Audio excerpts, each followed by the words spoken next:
नमस्कार दोस्तों, हम फिर से लेकर आ चुके हैं आप लोगों के लिए सुबह की सभी ताज़ा और बड़ी खबरें।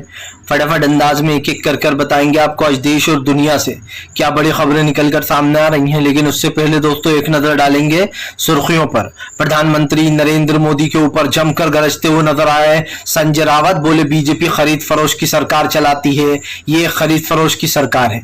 वहीं पर अगली बड़ी खबर में हम आपको बताएंगे राहुल गांधी का केंद्र सरकार के ऊपर बड़ा हमला।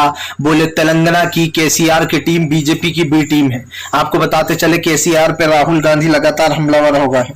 वहीं पर अगली बिग ब्रेकिंग में हम आपको बताएंगे दोस्तों महाराष्ट्र में सियासी घमासान के बीच आपको बता दें शरद पवार का शक्ति प्रदर्शन से घबराई बीजेपी। पवार बोले फिर से खड़ी करेंगे एनसीपी। वहीं पर अगली बड़ी खबर में हम आपको बताएंगे दोस्तों संजय रावत का बड़ा बयान। बोले बहुत जल्दी एकनाथ शिंदे की सीएम पद से छुट्टी हो जाएगी। वहीं पर अगली बड़ी खबर में हम आपको बताएंगे पवन खेड़ा का प्रधानमंत्री नरेंद्र मोदी के ऊपर बड़ा हमला। बोले अभी 2 दिन पहले तो बाकायदा इन लोगों के घोटाले गिनाए जा रहे थे, अब कौन सी क्रीम लगा दी इनको। वहीं पर अगली बड़ी खबर में हम आपको बताएंगे दोस्तों दरअसल आपको बताते चले सुशील मोदी ने बीजेपी के गीले पे डाली मिट्टी। बोले ये तो बीजेपी ने उनके ही विधायकों ने छोड़ी पार्टी। बताएंगे कैसे बीजेपी अपने आप को डिफेंड करती है गलत करने के बाद। वहीं पर असदुद्दीन ओवैसी का बीजेपी के ऊपर बड़ा हमला। बोले अब कांग्रेस बीजेपी को क्या नाम देगी, जो विपक्ष पार्टी हमें बीजेपी की बी टीम बोलते हैं।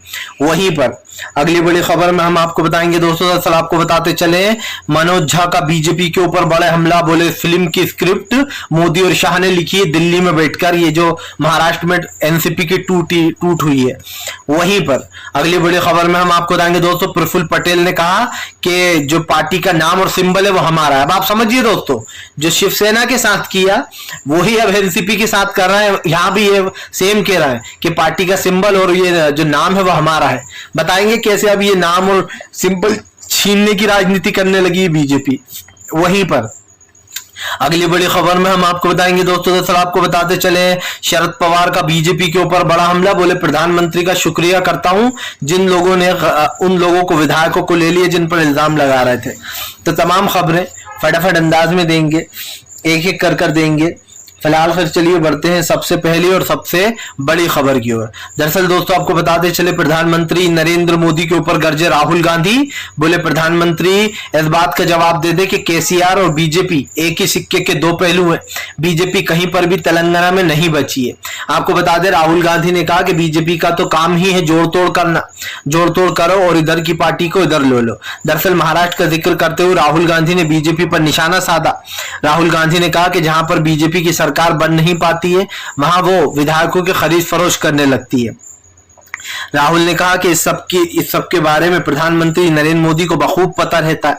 दरअसल दोस्तों बीजेपी ने एक चीज सोच रखी है कि विधायकों को खरीदो, पार्टियों को तोड़ो ताकि आने वाले चुनाव में ये कमजोर पड़ जाए, उन्हें वोट ही ना मिले। लेकिन हो जाता उल्टा है।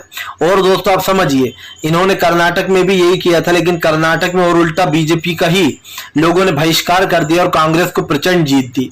अब महाराष्ट्र में भी बीजेपी ने वही खेल खेला है। उन्होंने शिवसेना की तरह ही यहाँ पर भी विधायक तोड़ लिए और एनसीपी के विधायकों को अपने पाले में ले लिया। लेकिन लोग लगता है दोस्तों ये जो विधायक पार्टी छोड़ कर जाते हैं ये लोग भूल गए दोस्तों कि इनके साथ मध्य प्रदेश में क्या होता है और कर्नाटक में क्या हुआ। जो लोग भी पार्टी छोड़कर जाते हैं बीजेपी में दोस्तों बीजेपी के नेता उनसे भिड़ते हैं, क्योंकि जाहिर सी बात है अब वो एनसीपी के नेताओं को टिकट देंगे चुनाव के वक्त या जो बीजेपी के नेता उनको मिलेगा टिकट। बगावत तो तय है। दरअसल दोस्तों असली बगावत की कहानी खुद बीजेपी ही लिख देती है। राहुल गांधी ने इस तरफ इशारा कर दिया है, क्योंकि जाहिर सी बात है दोस्तों जब एनसीपी के नेता बीजेपी में शामिल होंगे और अब जब जल्दी ही महाराष्ट्र में जो चुनाव होंगे तो उस वक्त देखना आप कैसे बीजेपी में बगावत मचती है। क्योंकि जो एनसीपी के नेता है अगर उन्हें टिकट दिया गया तो बीजेपी के विधायक नाराज हो जाएंगे और अगर दोस्तों जो है इनको टिकट दिया गया बीजेपी वालों को तो एनसीपी के नेता पार्टी छोड़कर वापस भाग लेंगे। चलिए बढ़ते हैं एक और अगली बिग ब्रेकिंग की तरफ। बता दोस्तों अगली जो बड़ी खबर निकल कर आ रही शरद पवार का बीजेपी के ऊपर बड़ा हमला। बोले फिर से एक बार एनसीपी को खड़ा कर बताएंगे। आपको बताते चले शरद पवार ने कहा कि जो लोग पार्टी छोड़कर चले गए उनसे हमें कोई गिला नहीं है, जिसको जाना था वो चला गया, लेकिन हम फिर से बीजेपी को अपना शक्ति दिखाएंगे। बीजेपी को बताएंगे कि कैसे एनसीपी फिर से अपने पैरों पर खड़ी होगी। आपको बताते चले दोस्तों महाराष्ट्र की सियासत में अब कहीं ना कहीं एनसीपी नेता शरद पवार की एक बड़ी भूमिका रहने वाली है। आपको पता है अभी विपक्षी एकता में शरद पवार जो थे उनका सबसे पहला नाम था। ऐसे में दोस्तों अब आपको बता दें तमाम एक एक कर पार्टियों को तोड़ रही बीजेपी को झटका तो तब लगेगा जब सत्ता में 2024 में कांग्रेस आ जाएगी, क्योंकि उसके बाद न प्रधानमंत्री पार्टियों को खरीद पाएंगे न तोड़ पाएंगे। वो तब तक ही ये कर पा रहे हैं जब तक वो देश के पीएम है। जिस दिन पीएम की कुर्सी छीनी कि बीजेपी बर्बाद हो जाएगी। एक एक राज्य से दोस्तों बीजेपी का पत्ता काट देगी कांग्रेस। और यही नहीं, शरद पवार का ये बयान जहां पर अभी उन्होंने हाल ही में कह दिया कि ये जो भी हुआ है इससे हमें फर्क नहीं पड़ता, हम खुद। और आप समझिए पहली बार शरद पवार इतने दिन बाद खुद सड़कों पर उतर गए। उन्होंने कहा कि फिलहाल महाराष्ट्र में जो भी हुआ है वो सब जनता देख रही है और बीजेपी को उसकी जगह हम दिखाएंगे। आप समझिए शरद पवार ने कितनी बड़ी बात बोल दी कि हम बीजेपी को उसकी जगह दिखाएंगे और महाराष्ट्र की जनता को अपनी ताकत दिखाना ही होगी। और यकीन मानिए दोस्तों बीजेपी के इतना करने के बाद भी महाराष्ट्र में देख लीजिएगा आपके बीजेपी की सरकार नहीं बन पाएगी, 101% नहीं बन पाएगी। बीजेपी को लग रहा, क्योंकि बीजेपी ने अभी हाल ही में एक सर्वे कराया था, उस सर्वे में बीजेपी की दोस्तों करारी हार हो रही है और विपक्ष की एमवीए की ही सरकार आ रही है मिली जुली, यानी कि कांग्रेस और शिवसेना और एनसीपी की। और यही कारण है जो इस डर के कारण अजीत पवार को अपनी पार्टी में शामिल किया गया। अब इन्हें लग रहा है कि आने वाले चुनाव में हम जीत जाएंगे, लेकिन सच्चाई क्या है दोस्तों? सच्चाई ये है कि महाराष्ट्र में बीजेपी का दोस्तों बुरा हाल होने वाला है, क्योंकि भले ही अजीत पवार चले गए हो दोस्तों, लेकिन लोगों का विश्वास जो है वो शरद पवार के ऊपर है। और अभी भी जनता वोट देगी तो उन विधायकों को देगी जो कांग्रेस के हैं, जो शिवसेना के हैं, जो एनसीपी के हैं, और फालतू लोगों को तो बिल्कुल नहीं मिलने वाले वोट। चलिए बढ़ते हैं एक और अगली बिग ब्रेकिंग की तरफ। बता दोस्तों अगली जो बड़ी खबर निकल कर आ रही है, आपको बताते चले शरद पवार का बीजेपी के ऊपर बड़ा हमला। जी हां, संजय रावत का बीजेपी के ऊपर बड़ा हमला। बोले जल्द ही बीजेपी को उसकी असली जगह दिखा देंगे हम। आपको बताते चले दोस्तों संजय रावत ने बीजेपी पर हमला बोल दिया। संजय रावत का कहना है कि देख लेना बहुत जल्दी एकनाथ शिंदे जो उड़ रहे हैं उनको सीएम पद से हटा दिया जाएगा और सीएम पद पर किसी और को बिठाया जाएगा।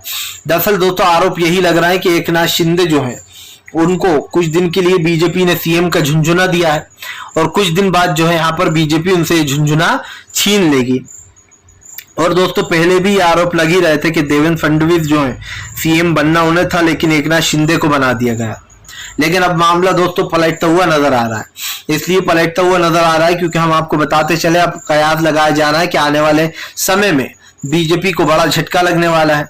यहाँ पर सबसे बड़ी बात यह है दोस्तों कि बीजेपी के लिए खतरे की घंटी है। ये खतरे की घंटी कैसे है दोस्तों?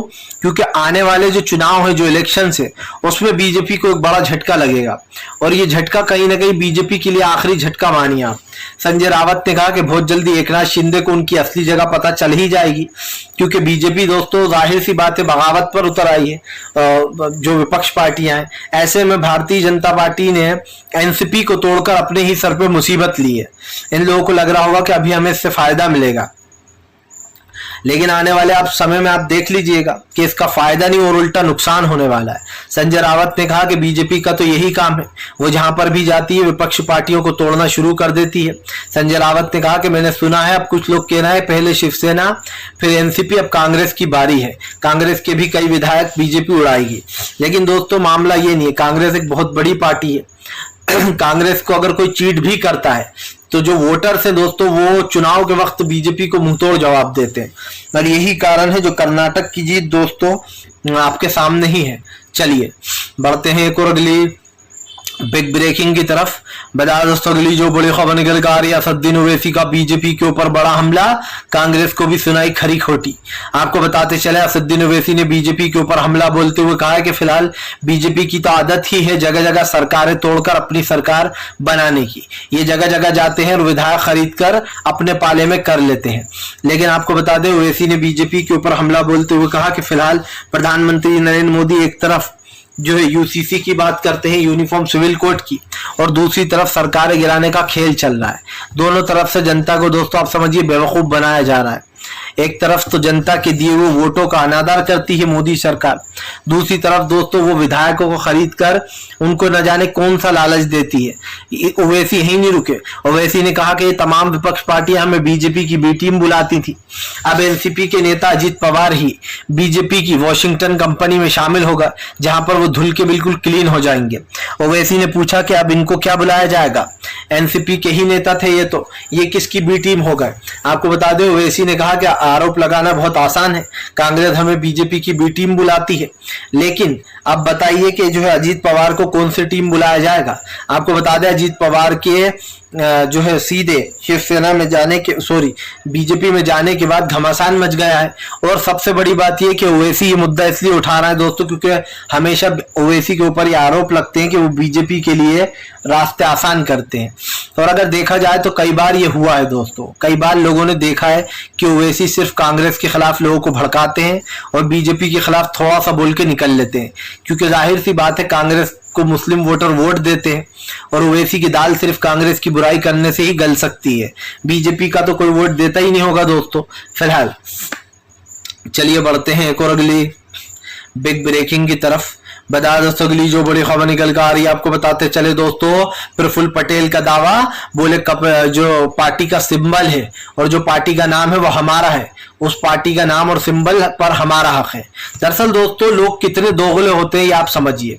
अभी कुछ दिन पहले ही प्रफुल्ल पटेल और अपनी बेटी सुप्रिया सुले को जो है कार्यकारी अध्यक्ष बनाया था एनसीपी नेता शरद पवार ने। यही नहीं दोस्तों, प्रफुल्ल पटेल जो है वो शरद पवार के काफी करीबी और नजदीकी माने जाते हैं, लेकिन प्रफुल्ल पटेल ने आप समझिए दोस्तों शरद पवार को धोखा दे दिया और अजीत पवार के साथ जाकर बीजेपी के साथ मिल गए। जबकि अभी 1 से 1.5 हफ्ता ही हुआ होगा जब प्रफुल्ल पटेल को उन्होंने कार्यकारी अध्यक्ष बना दिया था, अपनी बेटी सुप्रिया सुले के साथ 2 अध्यक्ष बने थे, अब की बार पहली बार। लेकिन दोस्तों प्रफुल्ल पटेल ही कह रहे हैं कि पार्टी का नाम और सिंबल तो हमारा है और वो बहुत जल्दी हम ले लेंगे। दरअसल पूरा खेल समझ लीजिए, महाराष्ट्र में पहले सरकार गिराई गई और उसके बाद एकनाथ शिंदे ने सुप्रीम कोर्ट में ये आदेश दे दिया, पहले स्पीकर ने कह दिया कि भैया ये चुनाव आयोग ने फैसला कर दिया कि पार्टी का सिंबल और नाम जो है वो शिवसेना का नहीं होगा, मतलब उद्धव का नहीं होगा, वो एकनाथ शिंदे का उस पर हक है। जबकि दोस्तों आप समझिए पार्टी किसकी थी, जो है बाला साहब ठाकरे की। बाला साहब ठाकरे कौन थे, उद्धव ठाकरे के पिताजी।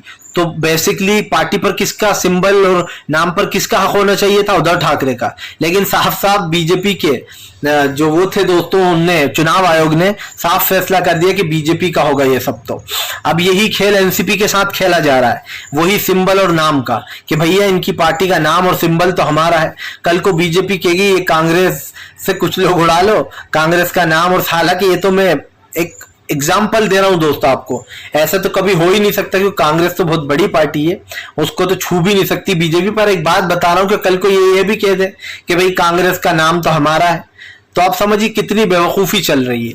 चलिए बढ़ते हैं एक और अगली बिग ब्रेकिंग की तरफ। बता दोस्तों अगली जो बड़ी खबर निकल कर आ रही है आपको बताते चले, पवन खेड़ा का प्रधानमंत्री नरेंद्र मोदी के ऊपर बड़ा हमला, बोले कौन सी क्रीम मल देते हैं प्रधानमंत्री नरेंद्र मोदी इन लोगों के ऊपर, ये तो बता दे। आपको बताते चले पवन खेड़ा ने कहा कि अभी 2 दिन पहले प्रधानमंत्री अजीत पवार और एनसीपी का घोटाला गिनवा रहे थे और कह रहे थे कि इन लोगों ने इतने करोड़ का घोटाला किया है, लेकिन अचानक से 4 से 5 दिन में क्या हो गया, प्रधानमंत्री ने फेयर एंड लवली वाली क्रीम की जो स्कीम है वो अजीत पवार पर थोप दी और ऐसी मसाज की है कि अब अजीत पवार बीजेपी में चले गए। पवन खेड़ा ने कहा कि यही है बीजेपी की कथनी और कहनी में फर्क। पवन खेड़ा ने कहा कि जब तक विपक्ष में कोई नेता रहता है तब तक बीजेपी उसको देशद्रोही और देश के खिलाफ और तमाम तरीके की बातें बोलती रहती है, लेकिन अगर वो नेता बीजेपी में शामिल हो जाए तो अचानक से उसके सारे पाप धुल जाते हैं। अचानक से वो नेता दोस्तों बड़ा ही फर्माबरदार और बड़ा ही प्यारा हो जाता है। सवाल फिर से वही दोस्तों, बीजेपी में आप समझिए बीजेपी में जिस तरीके की घोटालेबाजियां चल रही हैं और जिस तरीके से बीजेपी नेताओं को बचाने का काम करती है, अपनी पार्टी में लाकर दोस्तों दूसरी पार्टियों को तोड़ना, खास करके जब तक वो विपक्ष में उनको कोसना और जैसे ही खुद की पार्टी में आए उनको शरीफ बता देना, ये बीजेपी की आदत रही है। बीजेपी अपने आप को मुझे लगता है दोस्तों भगवान मानती है और ऐसा लगता है कि हमारे पास जो भी आएगा वो पवित्र हो जाएगा, क्योंकि बीजेपी के नेताओं ने कई बार कहा है अब वो बीजेपी में शामिल हो चुके हैं, अब वो पक्के देशभक्त वक्त हो गए हैं। मतलब ये अजीब है कि जब तक वो विपक्ष में है तब तक तो वो मतलब ऐसा हो गया दोस्तों, कहते हैं ना कि इसको छूना मत, अछूत है। और जैसे ही बीजेपी में आया तो बिल्कुल नीट एंड क्लीन हो गया। यही कारण है जो बीजेपी के ऊपर लोग अब दोस्तों अपना भरोसा खोते जा रहे हैं और बीजेपी बहुत जल्दी सत्ता से बाहर होगी। चलिए बढ़ते हैं एक और अगली बिग ब्रेकिंग की तरफ। बता दोस्तों अगली जो बड़ी खबर निकल कर आ रही है आपको बताते चले दोस्तों, भारतीय जनता पार्टी के ऊपर जमकर गरजे अखिलेश यादव, बोले बीजेपी की बेईमानी पूरी दुनिया में फैली है, भारतीय जनता पार्टी पैसों के बल पर बनाती है सरकार, ईडी सीबीआई से लोगों को डरवाती है। आपको बताते चले अखिलेश ने बीजेपी के ऊपर हमला बोल दिया है। अखिलेश का कहना है कि एनसीपी की टूट कोई पहली टूट नहीं है जिस पर मुझे आश्चर्य हो जाए। अखिलेश ने कहा कि बीजेपी का तो काम ही है, पहले उसने एक एक कर कांग्रेस की सरकारें गिराई और वहां पर खुद की सरकार बना ली। अब बीजेपी जो है वो तमाम उन दलों को खत्म कर रही है जो कहीं ना कहीं बीजेपी को चुनौती देते हैं। अखिलेश यादव ने कहा कि सब जानते हैं शरद पवार एक दिग्गज नेता है और शरद पवार के सामने दोस्तों बीजेपी भी फेल है, लेकिन आप अच्छे से समझ सकते हैं दोस्तों कि भारतीय जनता पार्टी शरद पवार को कहीं ना कहीं शरद पवार की पार्टी को खत्म करने का काम कर रही है। और अगर आप मुझसे पूछेंगे दोस्तों तो मैं तो यही कहूंगा कि बीजेपी को सब पता था, भारतीय जनता पार्टी बहुत चालाक है, उसे पता था शरद पवार एक बड़ा चेहरा है, खास करके जब महाराष्ट्र में चुनाव होता है तो इससे पहले ही शरद पवार की पार्टी को तोड़ दो ताकि आने वाले चुनाव में एमवीए यानी कि जो गठबंधन है दोस्तों महाराष्ट्र का वो कमजोर पड़ जाए, जैसे कि कांग्रेस, एनसीपी और जो है दोस्तों यहाँ पर इस चीज को ही लेकर ये किया गया है। ये स्क्रिप्ट दिल्ली में लिखी गई। आपको बता दें अखिलेश ने कहा कि इसके पीछे किसका दिमाग है सब जानते हैं। दरअसल दोस्तों जो अपनी बीजेपी के चाणक्य कहा जाते हैं गृह मंत्री अमित शाह, वही ये सारी साजिशें रचते हैं, वही जगह जगह की सरकार गिराने का प्लान बनाते हैं। हर जगह वो ये बयान देकर आते हैं कि उसने हमसे गद्दारी की थी, सबक तो हम सिखा कर रहेंगे। लेकिन सवाल वही है दोस्तों कि अगर आप सबक सिखा रहे हो तो इसका कोई मतलब नहीं है। तो दोस्तों साफ दिखाई दे रहा है कि बीजेपी जो है वो कैसा षड्यंत्र रचती है और एक एक जगह की सरकार गिराने के लिए उसके पास पूरा फॉर्मूला है। फिलहाल चलिए बढ़ते हैं एक और अगली बिग ब्रेकिंग की तरफ। बताया दोस्तों अगली जो बड़ी खबर निकल कर आ रही है आपको बताते चले दोस्तों, प्रधानमंत्री नरेंद्र मोदी के ऊपर जमकर गरजते हुए नजर आए कांग्रेस के अध्यक्ष मल्लिकार्जुन खड़गे, बोले बीजेपी की गंदी राजनीति को खत्म करेंगे, बीजेपी को ऐसा सबक सिखाएंगे कि याद रखेगी। दरअसल दोस्तों आपको बता दें महाराष्ट्र में बीजेपी के साथ खेल हो गया है। बीजेपी ने भले ही एनसीपी को तोड़ लिया है, लेकिन बीजेपी ये भूल गई दोस्तों कि अब कांग्रेस जो है वो महाराष्ट्र में सबसे बड़ी पार्टी बन गई है। दरअसल दोस्तों भले ही एनसीपी टूट गई लेकिन इसका फायदा कांग्रेस को मिलेगा। बताया जा रहा है सर्वे के हवाले से कि कांग्रेस सबसे बड़ी पार्टी बनकर उभरेगी विधानसभा चुनाव में। आपको बता दें महाराष्ट्र में कांग्रेस का दबदबा देखने को मिलेगा। दरअसल सीधी सी बात यह है दोस्तों कि कांग्रेस लगातार मजबूत होती चली जा रही है, कांग्रेस को लोगों का साथ भी मिल रहा है। लेकिन एक सबसे बड़ी बात आप समझिए दोस्तों, महाराष्ट्र में अब सीधा खेल होगा और ये खेल कांग्रेस और बीजेपी के बीच में ही है। अब शिवसेना टूट चुकी है, एनसीपी टूट चुकी है, लेकिन विधानसभा चुनाव में दोस्तों शिवसेना एनसीपी सपोर्टिंग रोल में हमको नजर आएंगे, लेकिन मेन जो वहां का खिलाड़ी होगा वो कांग्रेस ही होगी। क्योंकि आप देख लीजिएगा बीजेपी को मेन टक्कर जो महाराष्ट्र में देगा वो कांग्रेस ही है। इसलिए भी है दोस्तों क्योंकि कहीं ना कहीं अगर देखा जाए तो बीजेपी को सबक जो सिखा सकता है वो कांग्रेस ही है। और भले ही उसने शिवसेना एनसीपी को तोड़ दिया हो, लेकिन हमने एक चीज को दोस्तों नोटिस किया है कि बीजेपी बार बार इस तरीके की चीजें करती है, वो बार बार एक ही आप समझिए एक ही चीज को बार बार दोहराती है। और सबसे बड़ी बात यह है कि अगर आप किसी एक चीज को वो कर रहे हो, आप गलती कर रहे हो तो आप उसके ऊपर आपकी सफाई भी तैयार रहती है। आप कह देते हो तो विधायक ही आना चाहते थे, जब सरकार में आप लोगों को खरीद लेते हो तो आप कहते हैं तो जनता का आदेश था। अरे जनता का आदेश होता तो जनता आपको वोट देती, आपको सरकार गिराने की जरूरत थोड़ी ना पड़ती। लोगों को बेवकूफ बनाते हैं दोस्तों ये लोग, और किस तरीके से करते हैं ये आप सब देख रहे हैं। फिलहाल तो ये दोस्तों अगर आपको भी बीजेपी की टुच्ची राजनीति पसंद नहीं है और अगर आप चाहते हैं कि देश में बदलाव हो, एक नई सरकार आए जो देश का भला करे, तो दोस्तों इस वीडियो को जरूर लाइक कर दीजिएगा। चैनल पे पहली बार आए सब्सक्राइब कर लीजिएगा ताकि इस तरीके की जो वीडियो है दोस्तों वो आपको मिलते रहे और आप हमारी